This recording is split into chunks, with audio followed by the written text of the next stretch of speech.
Hello, my name is Artemis Hasa. I'm a lecturer at Apoka University and I'm going to present the topic of panic and mass behavior under fire cases under the framework of Key Force project. So I'm continuing with the presentation. The outline of the presentation will be focused on the definition and the interpretation of panic as a need for understanding the whole presentation, the panic on different perspectives, the fire case studies, the panic misconception, from panic to mass psychology, human factors, decision making, clinical issues, social identity, and some research methods on mass psychology. Will be shown some experiments and interview studies, conclusion and future expectations for the focus of the study. So the definition and interpretation of panic according to sociologists. So the panic defined by Goldenson is a reaction involving terror, confusion and irrational behavior precipitated by a threatening situation. While Hassler states that panic is inevitable after a period of time while the crowd has reached a certain density and immobility. So the panic under the mass behavior.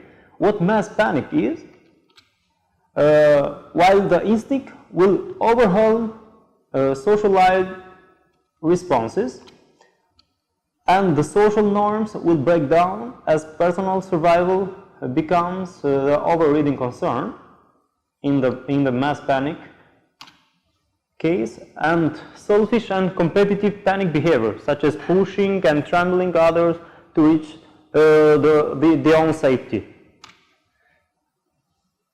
About the scientific evidence in the mass panic, what is described as panic in fire cases is not scientifically approved and does not fit to the main concept of panic.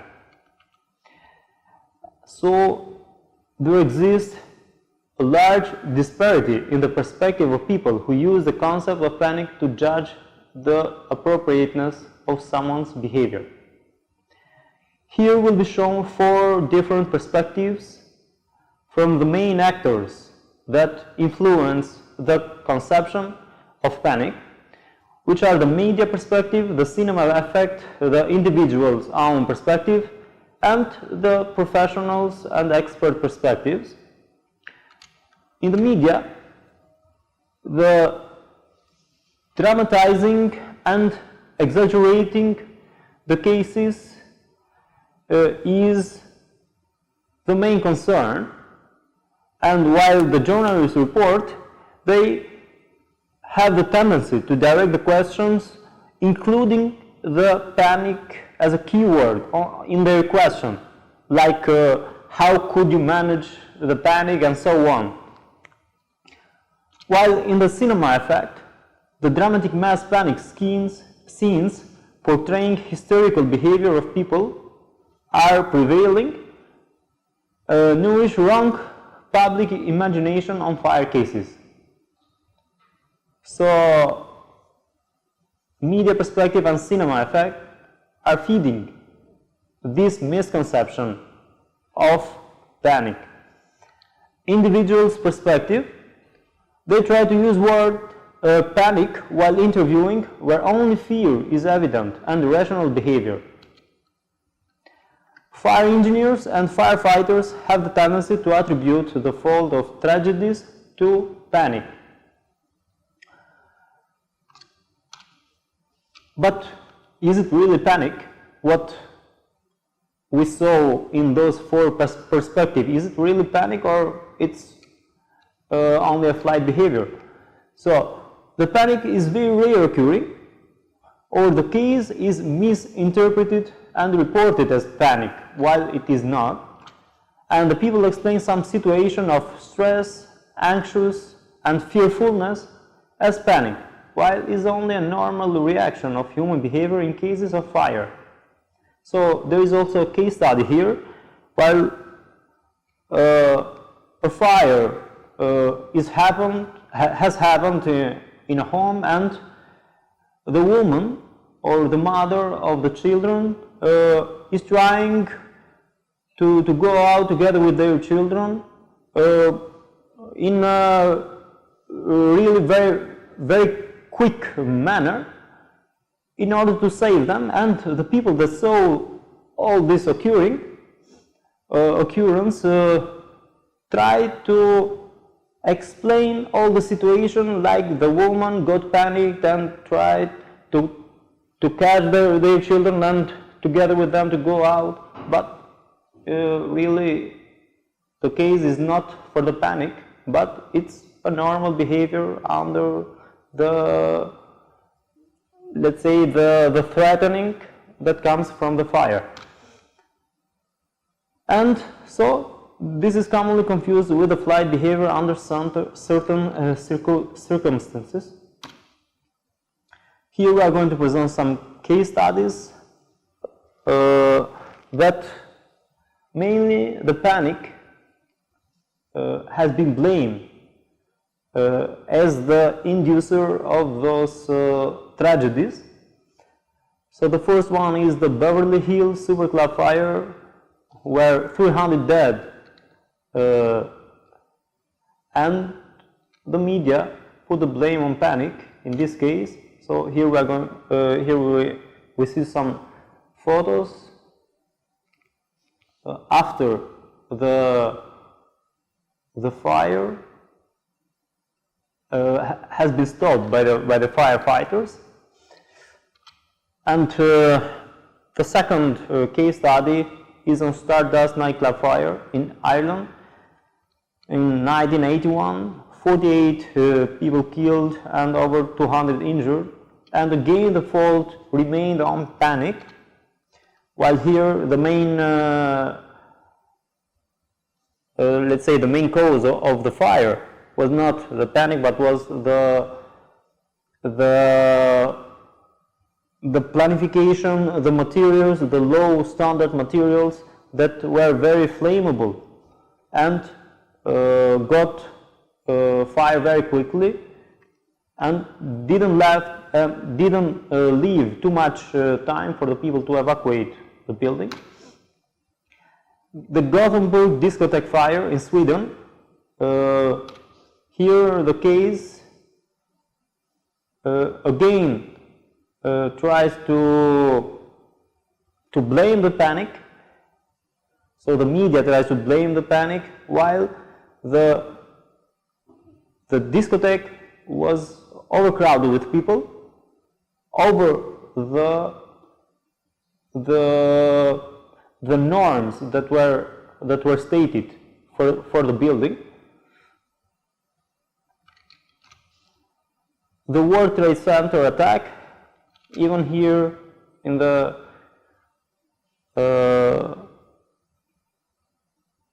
Twin Towers tragedy, again the panic was not the main inducer of the tragedy, but the panic was seen very rarely in certain cases where the people had no way of escaping the building, and the panic evolved on those certain cases.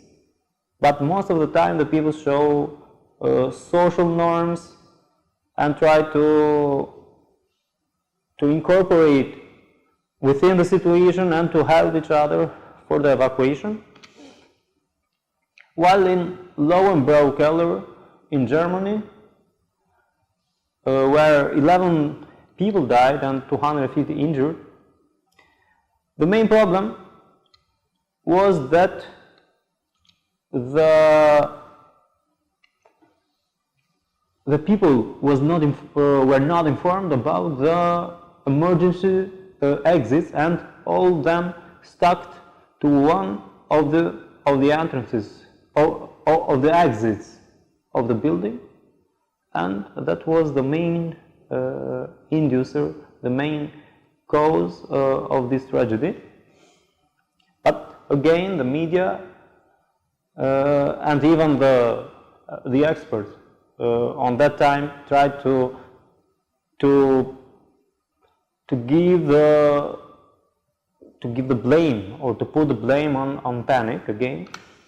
The misconception of panic in scientific research.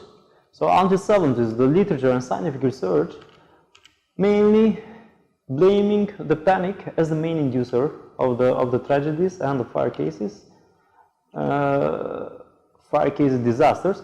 No further development can be achieved while blaming the panic. Phillips refused the research in people behavior in fire, considering it very abstract to be understood. And only a small group of researchers were focused on scientific explanation, for finding scientific evidence on developing further the strategies for managing better the disasters and reducing the impact of the fire. The effects of misinterpretation of panic. Phillips considered the panic as the greater cause of death, even the fire itself. And based on those, let's say, considerations, codes and regulation has changed by considering the panic as the main inducer of the tragedies and disasters on fire. And the institutions have tried to deal mostly with panic and how to manage it rather than understanding the psychological behavior of humans under fire cases. But while blaming the panic for the fire case tragedies, less importance and attention is provided to fire management and building standards. And less information is provided to people due to consideration of behavior of mass during fire as irrational and illogical. Because the managers of the fire cases thought that they will get panic if we give this amount of information, and they reduced the information given to the people to reduce the panic. So their concept. And the misconception of panic has delayed further investigation and research in fire. And the tendency to cover people with non-human features and exhibit further their emotional aspects reduces the focus in the control of fire in its early stages and the layout of building and thinking for particular options. And while limiting information to people because it induces panic has resulted in fatality because the awareness to potential dangers is delayed, and the time in such situation in fire cases is very precious. So the evacuation have to happen very quickly. What are the main evacuation factors that have to be considered during those fire cases in order to minimize the dangers and disasters? So the main factor is the mass of people and how to manage the mass of people, the threat of death. So to understand better the threat that may cause the death, and the escape possibilities. So knowing better the plans, knowing the way out of the buildings. The human factors that, let's say, affect the management of the mass. So the effectiveness of emergency procedures, so how fast the alarm rings, how effective the signs and so on are in order to help the people evacuate more quickly. The behavior of evacuating crowd, which has often been blamed for panic, disorganized, over-emotional, irrational, and ineffective egress. So this This is very important. Also the knowledge of the people, so they need to be trained in order for the evacuation to happen more quickly and to reduce the dangers and the threats. The decision making and interpretation of events.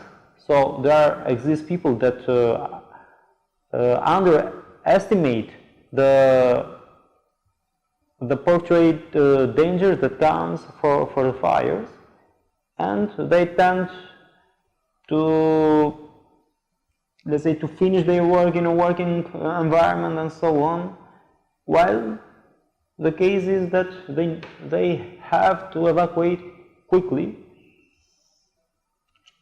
The leadership and social influence. So there is the case of the teacher and the pupils.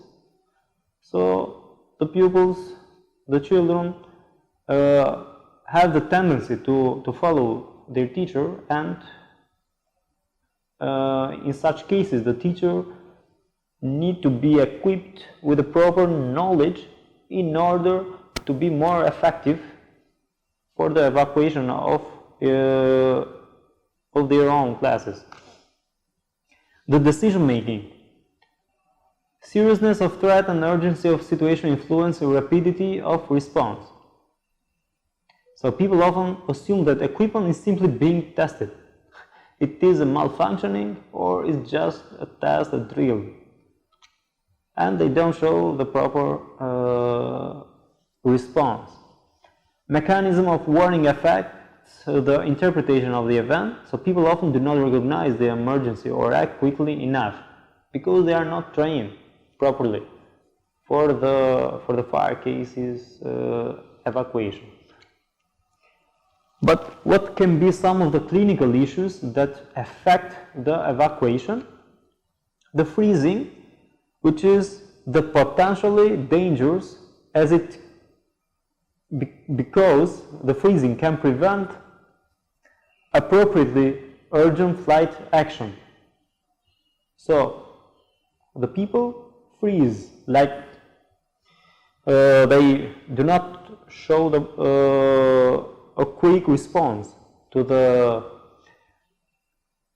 danger that is threatening them, becoming disassociated or psychologically distanced from the reality, behave with more calmness than is needed. The social identity. The social identity is a crucial factor which affects the evacuation of the crowd, of the mass. So here in this table we see two columns, one which is explaining the situations and the behavior of psychological crowd, and the other one the aggregated crowd. So the psychological crowd have the tendency to show greater concerns towards others in the mass, including strangers, while the aggregated crowd do not show concern at all. So they think for their own escape and evacuation. In psychological crowd, there is a coordination, help, and personal self-sacrifice, including strangers. While in the aggregated crowd, there is segregation because all of them are unknown to each other. Expectations of support is shown in psychological crowd, is expected, and in aggregated crowd there is no support. In psychological crowd there is fewer personally selfish or competitive behavior, while in the aggregated crowd the individuality predominates. In the researches that are done recently for analyzing better and managing better the mass in fire cases, there are three ways for understanding better the people behavior. So there is the room evacuation modeling, the visualization studies and field interviews, the room evacuation modeling. Here in the photo is shown, let's say, an experiment in action, the people evacuating from the room, and the participants often do not take the scenario seriously enough because they know that it's an experiment, it's not a real case. And the evacuation was over too quickly to give people an opportunity to display selfish versus helping behaviors. So, let's say the room evacuation is too small in scale to understand better their behavior. And by cramming them into a smaller room together, people saw themselves as a group in relation to experimenters. So there is also this intimidation that happens in this case of modeling. And this kind of modeling strategies failed because all the up-mentioned issues. The experiment in visualization studies done in computer simulation show the people as group members. So they helped more, cared more for each other, and expressed a greater desire for help. Where there is a strong sense of collective identity, there will be mutual concern and helping. And with a strong shared identity, which is given as a behavior in a simulation program, the characters tended to help the fallen character, even though this meant delaying their own evacuation time and their own exit. And here I also mentioned the limitation of the simulation programs. In the interviews on the past cases, the witnesses showed that in almost all the cases, the crowd was more unified over the course of emergency. So they were socialized and show this mutual care for each other. Social rules continue to operate. For example, teachers continue to act with authority in relation to the school children in their charge for the management of the evacuation. And many people stayed with their small affiliation group and gave more assistance to their affiliates than to others.